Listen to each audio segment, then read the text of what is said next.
Hello world, working on a 2012 Razor 900 XP, replacing the Stator as it is not charging. It is not putting out any AC voltage at all when it's running, actually like 0.3, so less than half of a volt. So here's what I got going. Here's what the inside of it looks like. This one, bad, was reading 3.4 ohms.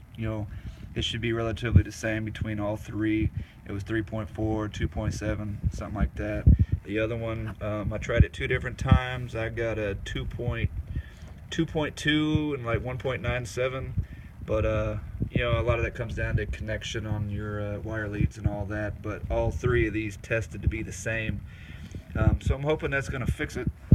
I thought I'd share with you guys that it is an oil bath stator, so in most cases you would need to probably drain the oil, but I have got this thing jacked up literally so high that I haven't lost a drop of oil, so I should hopefully be able to get it back together, and then I'll probably let it sit overnight because I'm going to have to put some gasket sealant on there more than likely. At least I always do, so I don't have to dick with it twice, and then I'll let it down tomorrow and hopefully everything will be good. So there you have it. Also, the 2012 Razor XP 900, they put two different stators in there. My bike was built January of 2012, and I think starting February or March they actually got away with this one, and they put a different one in there that has a much smaller plug. It's a little bit cheaper. This sucker new is 420 bucks. I wanted to get a new one, but I'm in a time crunch for a ride, so I had to get a used one. 100 bucks off eBay with a $10 6-month warranty, so I went that route.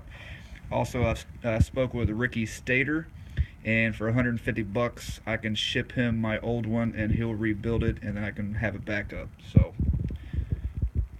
there it is. Pretty simple.